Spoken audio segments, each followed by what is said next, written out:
दुनिया की धड़कन तेज हो चुकी है। तेहरान की गलियों से लेकर वाशिंगटन के गलियारों तक, दुबई की ऊंची इमारतों से लेकर दिल्ली के नीति निर्माताओं तक एक सवाल गूंज रहा है। अगर ईरान के सर्वोच्च नेता पर घातक हमला होता है तो क्या यह तीसरे विश्व युद्ध की चिंगारी बन सकता है? अगर सत्ता का शीर्ष गिरता है तो सिर्फ कुर्सी खाली नहीं होती, पूरे क्षेत्र का संतुलन हिल जाता है। नमस्कार, मैं हूं आकाश और आप देख रहे हैं ST इन्फो टीवी, जहां हम आपको अफवाह नहीं दिखाते बल्कि रणनीतिक भूचाल का विश्लेषण करते हैं। आयतुल्लाह अली खामेनेई यह सिर्फ एक नेता का नाम नहीं, यह ईरान की वैचारिक आत्मा है। अगर सर्वोच्च नेतृत्व को निशाना बनाया जाता है तो ईरान इसे सत्ता परिवर्तन नहीं, राष्ट्र पर सीधा आक्रमण मानेगा।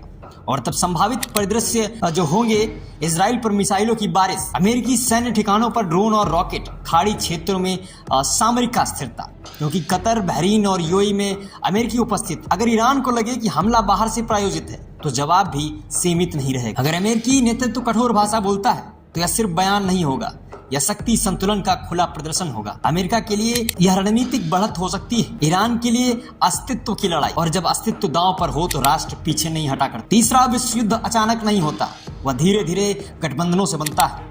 अगर इस संघर्ष में रसिया और चाइना खुले समर्थन में आते हैं तो यह केवल मिडिल ईस्ट की आग नहीं रहेगी, यह वैश्विक शक्ति संतुलन की जंग होगी। अमेरिका बनाम पूर्वी धुरी, ऊर्जा बनाम प्रभुत्व, डॉलर बनाम वैकल्पिक व्यवस्था। युद्ध की असली नस क्या है?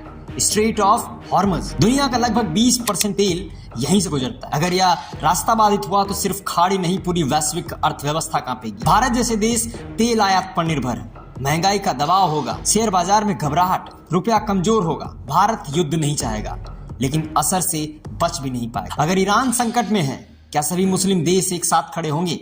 सवाल भावनात्मक है, जवाब रणनीतिक है, क्योंकि कई खाड़ी देश अमेरिका के सुरक्षा साझेदार हैं, कई जगह अमेरिकी एयरबेस मौजूद है, आर्थिक हित अलग अलग है। इसलिए यह केवल धर्म की लड़ाई नहीं, यह शक्ति और सुरक्षा की जंग। नेता सुरक्षित बंकरों में होंगे, बयान जारी होंगे, रणनीति बनेगी, लेकिन कीमत कौन चुकाएगा? मजदूर, प्रवासी, आम नागरिक। तेल पर निर्भर देश युद्ध सीमाओं पर नहीं रुकता, वह रसोई तक पहुंचता है। अगर नेतृत्व गिरा तो बदला आएगा, अगर बदला आया तो जवाब आएगा, अगर जवाब आया तो गठबंधन बनेंगे, और अगर गठबंधन बने तो इतिहास दोहराया जा सकता है। लेकिन अभी भी कूटनीति की एक पतली सी डोर बाकी। सवाल यह है कि कौन ताकतवर है, सवाल यह है कि कौन समझदार है। युद्ध कभी अचानक नहीं फूटता, वह पहले शब्दों में भड़कता है, फिर रणनीतियों में पकता है और आखिर में सीमाओं को तोड़ देता है। आज दुनिया उसी मोड़ पर खड़ी। अगर एक चिंगारी और भड़की तो नक्शे बदल सकते हैं, सरकारें बदल सकती हैं, सबका खेल बदल सकता, और तेल से लेकर ताकत, सबका खेल बदल सकता है। लेकिन सबसे बड़ा सवाल,